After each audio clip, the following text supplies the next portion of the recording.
Hi, it's me, Miss Letterber, and I am here today to talk to you about a new reading that we're going to do today on a character by the name of Miles Phillips. Um, this reading is super duper important to you because your TDA that's coming up in reading will be based on some of the information that we're going to get from this particular article. So, if we just kind of back up a second, we know that the church has been um, kind of coloring outside the line, so to speak. They've been doing things that are not really what we would consider to be appropriate for the church. They've been torturing people through the Inquisition, and they've been requiring a lot of things out of people that, like, they just required everybody to go to church. And so the church is becoming more and more kind of corrupt.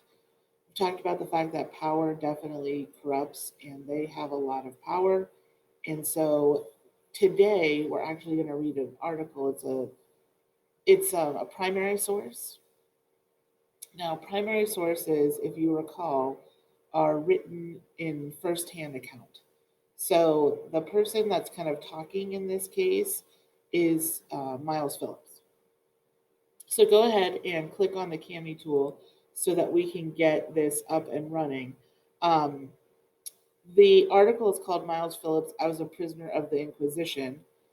It was written in 1600 CE in Mexico. So even though we haven't talked a lot about the moving to the New World yet, um, that is something that's happening at the same time. So just kind of keep that in the back of your mind.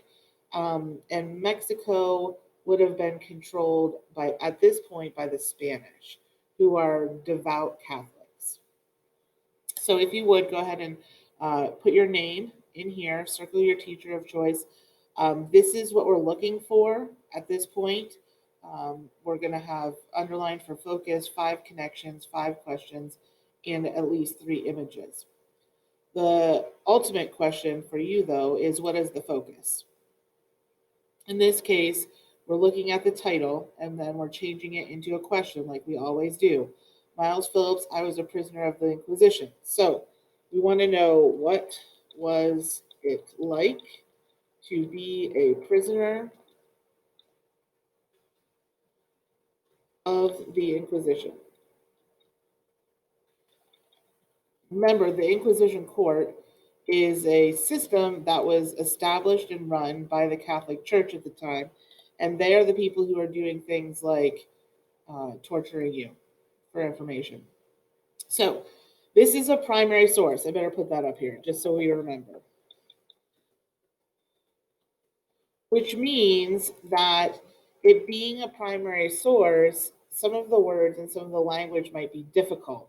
So, we're actually going to do this entire article together.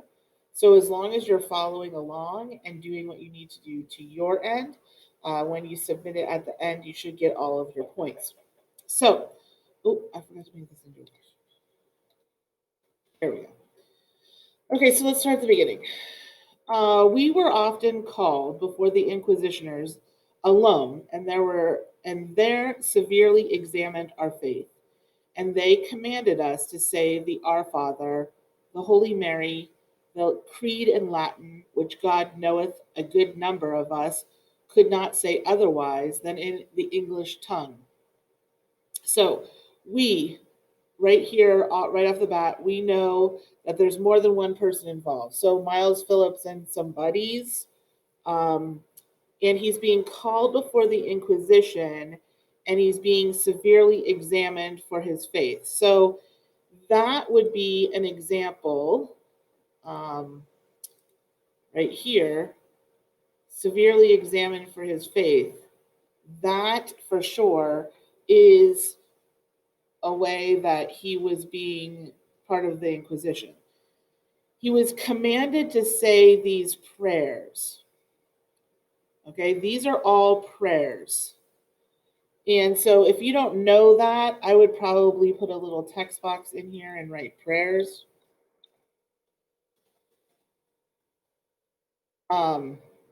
Might change that color of that so people So you'll know, maybe orange. Orange show up? Okay, so these are all prayers. Now, if you know that these are prayers and you had a connection to one of these or more of these prayers, and you could write down a connection here, that would be something that you could do. Our Father, Holy Mary, the Our Father is the Lord's Prayer. If you're a Catholic, you call it Our Father. If you are a Protestant, you call it the Lord's Prayer. Hail Mary is a prayer that goes to the Mary, Mother of God. And creed really means just like a statement of faith. Remember when we talked about Muslims and we said that they had to say the Shahada, which is the statement of faith? This is the same kind of idea, but they're forcing them to say it in Latin, which is not something that they know how to do. Okay? Okay, continuing on. Then did they proceed to demand of us upon our oaths that we did believe of the sacrament, and whether did remain any bread or wine after the words of consecration, whether we believe that the host of bread which the priest did hold up over his head, and the wine that was in the chalice, was the very true and perfect body and blood of our Savior Christ. We had to answer yes or no. If we answered no, then there was no way forward for us but death. Couple of connections here. Okay, so I'm going to put a connection here when we talk about the sacrament. What are the sacraments? A sacrament, in this case, is Holy Communion with the bread and wine representing Jesus's body and blood. Okay? So we've talked about this idea of communion before. That's not unusual. That's not something we haven't heard of before. We also, oops, I don't want that one there. We also talked about here about saying no. If you go before the Inquisition court, did you have to confess? The answer is yes. So if accused of heresy, you had to confess. That is something that we already discussed. That's not new. Okay? So at this point, they're demanding you to take an oath. So we go back up here to markup. They're demanding that you take an oath. Okay? And if you answered no, you're going to die. Now here's the question that they're asking. So the Inquisitional court is saying to Miles Phillips and his friends, do you believe in the sacrament of communion? Do you believe that the body and blood of Christ are part of this process? Now, if you said no, you're a heretic because you're going against the teachings of the church. That's how they're getting you here. Okay? So we're moving on. Then they would charge what we did not, okay, then they would charge that we did not tell the truth and that we must make a better answer or else we would be racked or made to confess the truth. We were all racked, and some enforced to utter that against themselves, which afterwards cost them their lives. So, what is racked here?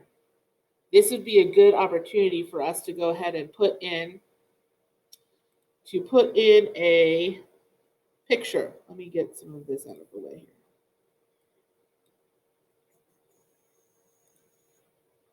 Add media. Okay. We have talked about the rack before, and this would be a good example of what we're talking about. So let's put this in here. Okay, we'll make it a little smaller. So what Miles Phillips is saying is, if we didn't say what if we didn't say what they wanted to hear, what's going to happen to us? We're going to get racked and made to confess, which we have talked about previous to now.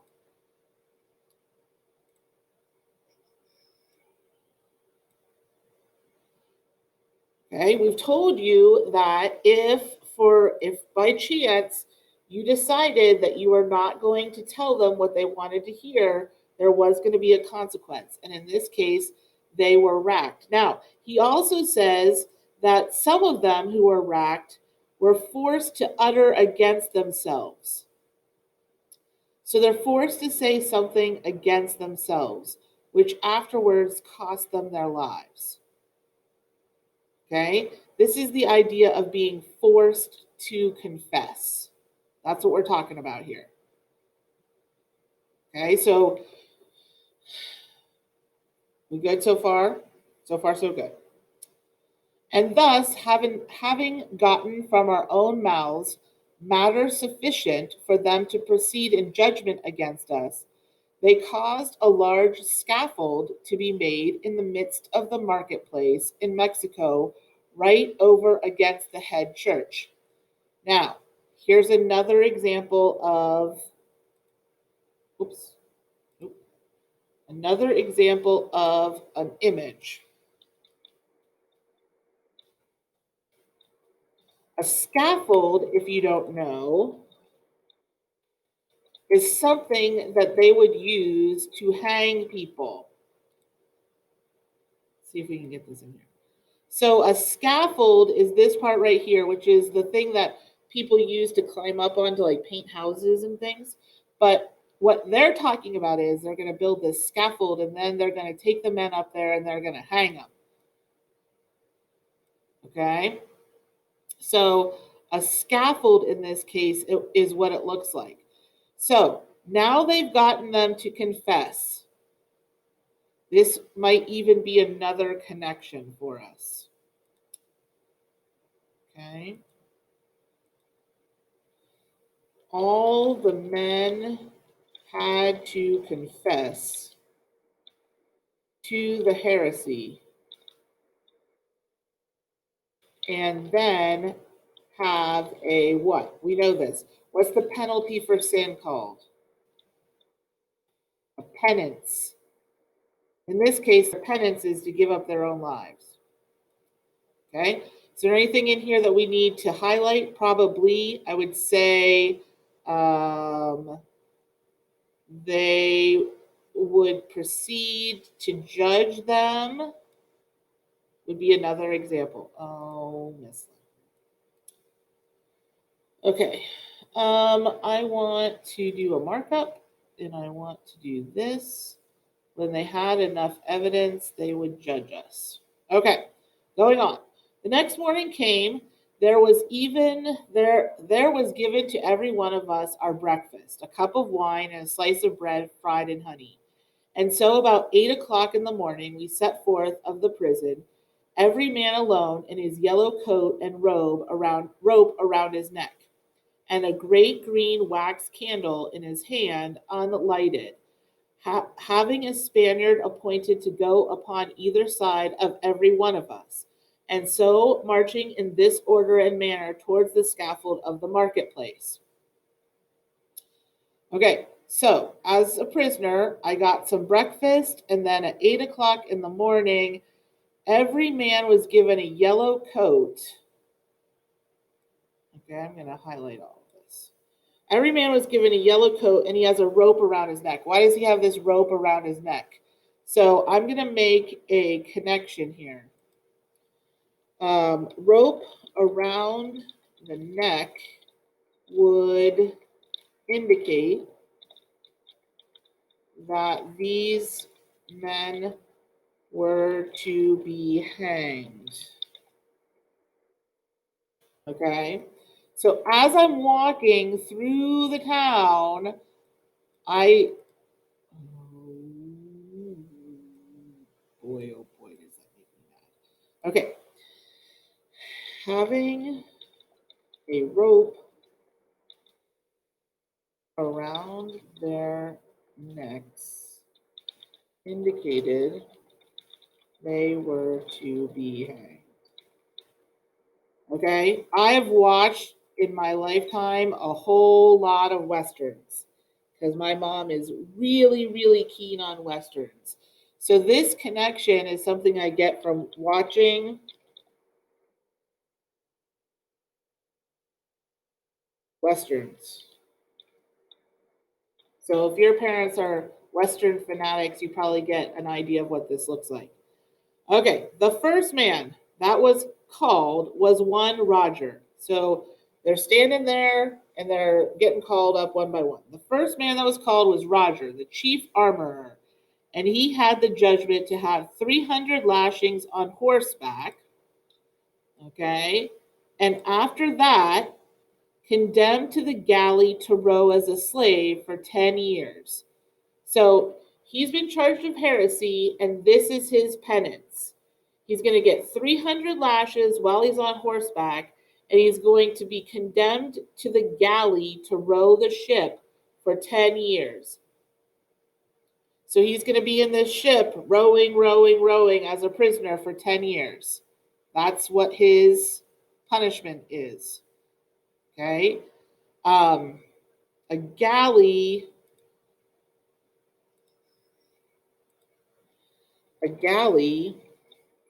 is the bottom of the boat. And they would be chained to their seat and forced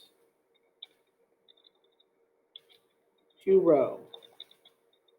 So you're not going anywhere. You're stuck there. You are forever in this little spot for at least 10 years. Now, if your boat went down, you were dead. They would chain you to your seat. You're not leaving.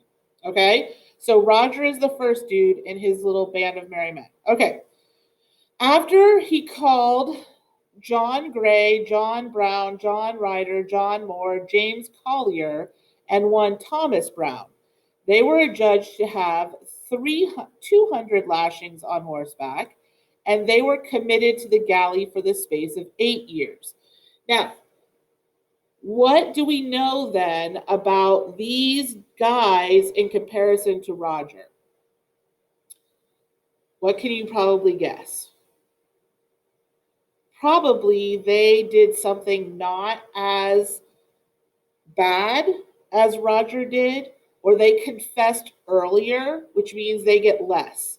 Now, when I'm saying lashings on horseback, what I mean is this: they would put the prisoner on the back of a horse and they would give the crowd whips, and they would whip the people as they walked through. So 200 lashes on horseback, that's what they're talking about. Okay, then was called John Keyes, and he was adjudged to have 100 lashings on horseback and condemned to serve the galley for a space of 6 years. So it looks like we're getting less and less. So perhaps Roger was the worst of them, and we're getting less and less as we go.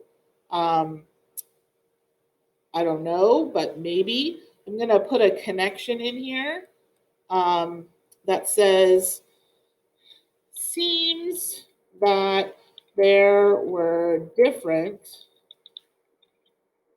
punishments for less offenses.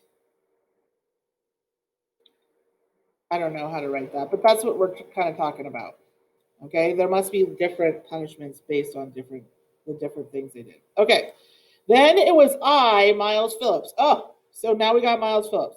And I was adjudged to serve in a monastery for 5 years without lashings and to wear a fool's coat or a San Bandito. Okay. Oops, I did it again. Monastery for 5 years and no lashings, but a fool's coat. So I don't really know what that is. So let's see if I can find one. So I'm going to go in here to media and I'm going to put down fool's coat and see what we come up with. That doesn't look so good. How about Fool's coat, Middle Ages. Oh, huh. Looks a little bit different, doesn't it? Gives me a better idea. Okay, maybe not the best. Let's try San Bendito.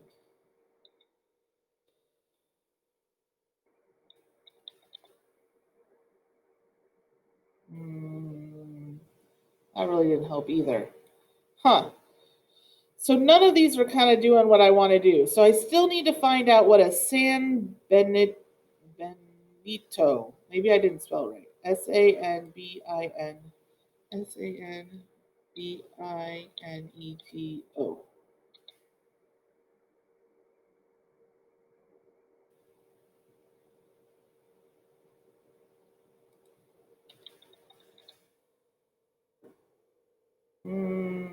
Not really helping me at all either.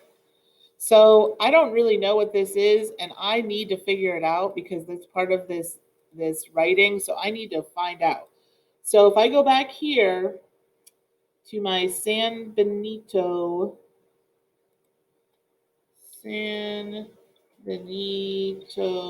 coat. Ooh, okay. It was a garment used during the Spanish Inquisition. It was either red or yellow. So let's see what this says here. Okay. It was similar. It had red and yellow. It was heretics, and it looked like this.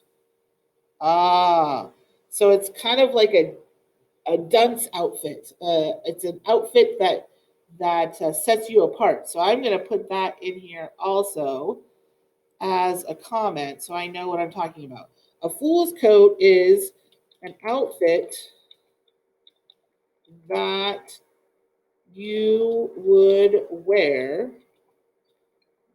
um, indicating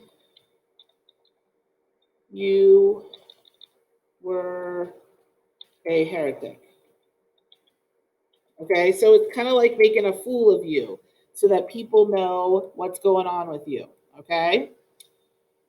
Um, I guess I also you could I could an example would be like um, wearing a dunce cap in school when you got in trouble.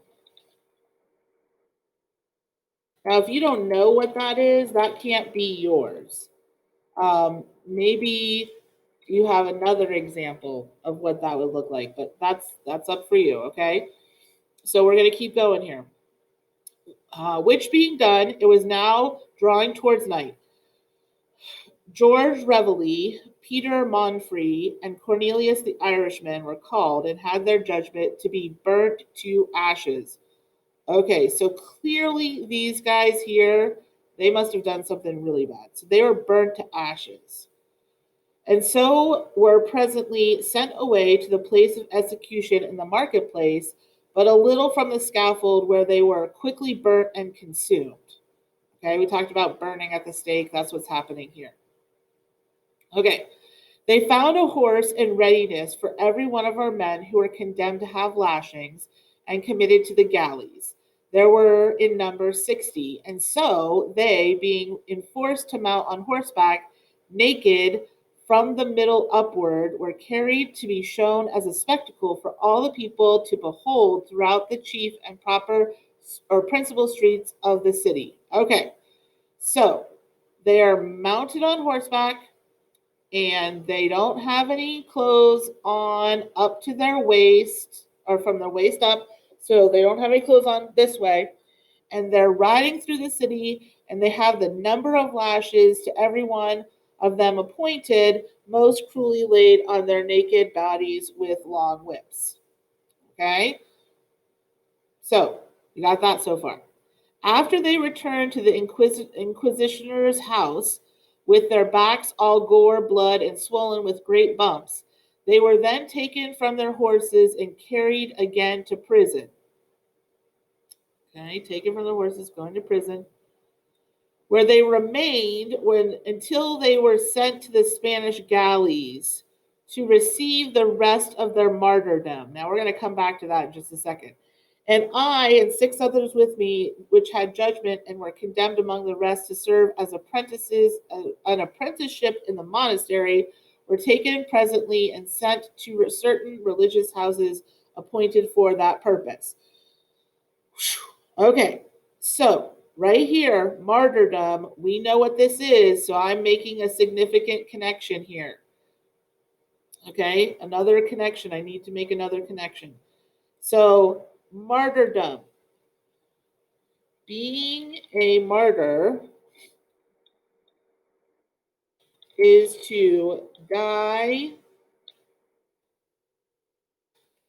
for your faith. Okay, we've talked about that before, but we need to definitely get that in there. Okay, so let's see what we got here. Let's go back up to our directions. Underline for focus, which we did. 5 connections, 5 questions, and 3 images. Well, we definitely have 2 images. We probably need a third. So let's go here and get rid of that because I don't want that. And let's find another image that we should. Oh, the fool's coat. We're going to put that in here. So I'm going to copy this image. And I'm going to stick it in here. Let's see if it works. No, it did not work. Okay, so let's see if we can go back here and let's see if we can find something else. Let's try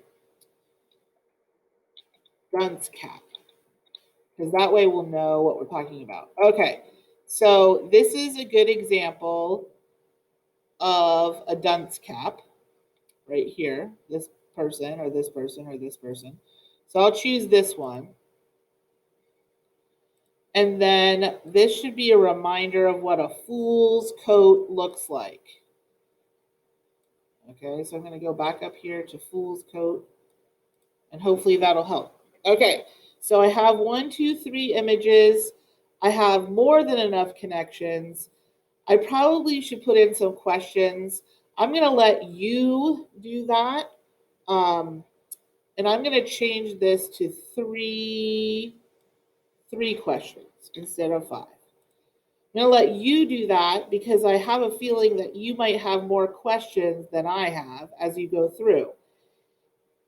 Make sure that you are turning in something like this so that I can grade it. But also make sure that you include at least 3 questions. Probably you want to ask questions about why they would do this. Like, why would they actually ride on horseback to get their lashings? Might be something that you want to add. So questions like that are what we're looking for. When you're finished, you'll of course go up, and I don't have it on mine because you are different than me, but you'll have a submit button up here. You'll submit it to me or Mr. Herman, and we'll get it. Hope this helps. I know that it was a long video, but it's a primary source is definitely difficult for us to read. I think by doing it together, we got a little more out of it. We'll see you next time.